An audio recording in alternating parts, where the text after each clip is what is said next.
Assalamualaikum warahmatullahi wabarakatuh. Alhamdulillah wassalatu wassalam ala Rasulillah Sayyidina Muhammadin ibni Abdillah wala haula wala quwata illa billah. Saudaraku yang dimuliakan Allah Subhanahu wa taala. Berbicara tentang kemerdekaan, maka tentu tidak terlepas dari bagaimana Islam memandang kemerdekaan itu sendiri. Ya. Jadi Nabi Shallallahu alaihi wasallam pernah mengirim surat kepada penduduk Najran, ya, di dalam suratnya itu Nabi mengatakan begini, amma ba'du fa inni ada'ukum ila ibadatillah min ibadatil ibad. Aku menyeru kalian untuk beribadah kepada Allah Subhanahu wa taala atau menghambakan diri kepada Allah Subhanahu wa taala dan meninggalkan penghambaan kepada manusia. Dari hadis ini menunjukkan bahwa kemerdekaan di dalam Islam itu adalah ketika kita mentauhidkan Allah Subhanahu wa taala secara murni. Ya. Jadi kita tidak tunduk kepada selain Allah Subhanahu wa taala. Ya, kita tidak tunduk kepada manusia, tidak tunduk kepada hegemoni dan penguasaan oleh sesama manusia. Nah, oleh karena itu berbicara tentang kemerdekaan, maka tidak terlepas dari terlepasnya kita dari segala bentuk penjajahan. Ya, jadi dikatakan merdeka kalau kita terlepas dari segala bentuk penjajahan. Ya, baik itu penjajahan secara militer maupun penjajahan secara non militer. Karena negara-negara imperialis penjajah, negara-negara adidaya, negara-negara besar, ya, negara-negara barat, ya, Amerika dan lain-lain sebagainya, tentu penjajahan ini menggunakan dua metode tadi, ya. Metode militer, menggunakan kekuatan militer, dan yang kedua menggunakan kekuatan non militer. Ya. Penjajahan di bidang dengan menggunakan kekuatan militer ini kan masih ada juga sebetulnya terjadi, seperti apa yang menimpa saudara-saudara kita di Palestina. Itu kan bentuk penjajahan secara militer oleh Israel kepada Palestina. Ya. Jadi apa yang terjadi di sana terhadap saudara-saudara kita, saudara seiman, ya, mereka adalah orang-orang mukmin, adalah saudara kita, penderitaan mereka adalah penderitaan kita. Maka begitu mereka dijajah secara militer seperti itu, maka kita tidak boleh diam. Ya.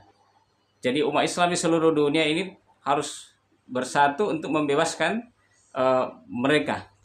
Apalagi kita lihat penderitaan mereka hari ini luar biasa, ya, tidak hanya dibunuhi melalui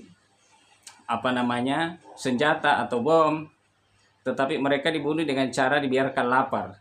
Ya, jadi di mana Gaza ini seperti penjara besar yang dikelilingi oleh tembok dan tidak ada pintu yang bisa kita akses kecuali semuanya itu adalah atas izin penjajah. Ya, makanya bantuan sangat sulit masuk, yang kemudian menyebabkan kelaparan yang luar biasa akut di sana. Yang meninggal sudah sangat banyak, ya, sudah ratusan yang meninggal karena kelaparan. Ya, tidak terkecuali adalah anak-anak. Nah, maka siapa yang paling bertanggung jawab dan siapa yang paling berdosa? Ya, tentu adalah para pemimpin, para penguasa negeri-negeri Islam yang ada di sekitar Palestina ini, ya. Apakah itu Mesir, Turki, Arab Saudi dan lain sebagainya, ya. Jadi penguasa-penguasa ini yang paling bertanggung jawab atas penderitaan rakyat Gaza, ya, karena membiarkan mereka. Ya, di Indonesia juga kalau kita berbicara penjajahan secara militer juga kita pernah tentu dijajah secara militer, ya. Kurang lebih 3,5 abad Indonesia ini dijajah, dan ya tentu ini sudah lewat, ya. Sejak diproklamirkannya kemerdekaan Indonesia, tanggal 17 Agustus 1945 atau 80 tahun hari ini Indonesia merdeka, maka kita katakan Indonesia ini merdeka secara penjajah, secara militer, ya. Tetapi apakah Indonesia betul-betul merdeka secara non militer? Ya, ini yang perlu kita lihat, karena penjajahan militer mungkin sudah ditinggalkan oleh para imperialis Barat ini, tetapi penjajahan secara non militer, misalnya di bidang ekonomi, di bidang hukum, di bidang politik, sosial budaya, mereka justru menggunakan cara itu. Karena yang terpenting bagi mereka ini kan tercapai tujuan yang diinginkan, yakni mengeksploitasi berbagai sumber daya alam yang ada di negeri jajahannya, ya. Misalnya di Indonesia ini kita lihat dari sektor ekonomi kita masih masuk dalam jebakan utang yang sangat besar, ya, sampai 9.000 triliun itu kalau tidak salah, dan juga untuk membayarnya ini dicicil, ya, sekedar bunganya saja itu per tahun hampir 500 triliun, ya, dan itu riba. Ya, tentu ini sangat ngeri, ya. Jadi ngeri banget. Kemudian sumber daya alam kita juga masih dikuasai oleh asing atau asing gitu. Coba kita lihat ada banyak perusahaan-perusahaan besar, ya, yang beroperasi di Indonesia itu merupakan perusahaan-perusahaan dari luar semua. Misalnya Freeport, kemudian ExxonMobil, Newmont. Itu kan perusahaan-perusahaan besar yang menguasai sumber daya alam kita, ya, baik itu yang berkaitan dengan tambang nikel, tambang emas, timah, kemudian juga dalam hal batu bara, kemudian minyak bumi dan gas alam, ya.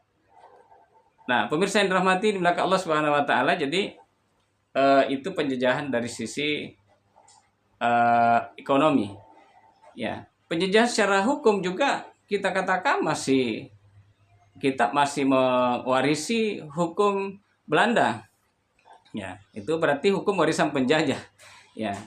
Kemudian di bidang politik kita masih menggunakan sistem demokrasi, ya, di dalam menata perpolitikan kita dan sistem pemerintah kita, ya, sehingga apa yang terjadi dalam sistem demokrasi di mana menjadikan sumber hukum itu kan berasal dari manusia, ya, itu sendiri. Jadi bukan dari pencipta manusia, ya.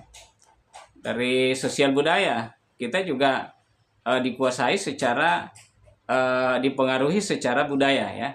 Masih dipengaruhi budaya-budaya barat, ya. Katakanlah misalnya pergaulan bebas, ya, seks bebas, kemudian LGBT, ya, judi online, narkoba dan lain sebagainya, ya.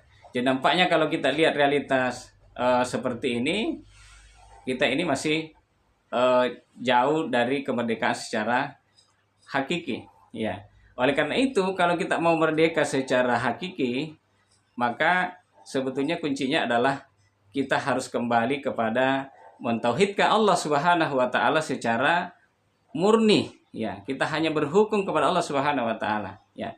Jadi negara ini kalau dikatakan negara yang merdeka secara hakiki adalah ketika negara ini kembali kepada hukum Allah Subhanahu Wa Taala, ya, menerapkan hukum Allah Subhanahu Wa Taala secara sempurna, secara kafah, ya. Di bidang ekonomi menerapkan ekonomi Islam, di bidang hukum menerapkan hukum Islam, di bidang politik menggunakan sistem politik dan kepemimpinan Islam, ya, di bidang sosial budaya juga tentu menggunakan aturan-aturan Islam, ya. Jadi berbicara tentang kemerdekaan secara hakiki tidak ada jalan lain kecuali kita kembali kepada hukum Allah Subhanahu Wa Taala secara totalitas. Nah, itulah yang dimasukkan oleh Rasulullah SAW, bahwa kemerdekaan secara hakiki itu adalah ketika kita tidak lagi menghamba kepada hawa nafsu manusia, tidak lagi menghamba kepada keinginan-keinginan manusia, tapi kita menghamba hanya kepada Allah Subhanahu Wa Taala yang menciptakan manusia, yang menguasai alam semesta, ya. Tentu hanya dengan demikian kita akan selamat insya Allah dalam kehidupan kita di dunia ini, ya, apatah lagi nanti pertanggungjawabannya insya Allah di akhirat kita akan selamat kalau kita hanya tunduk dan patuh kepada Allah Subhanahu wa taala secara totalitas. Demikian saya kira.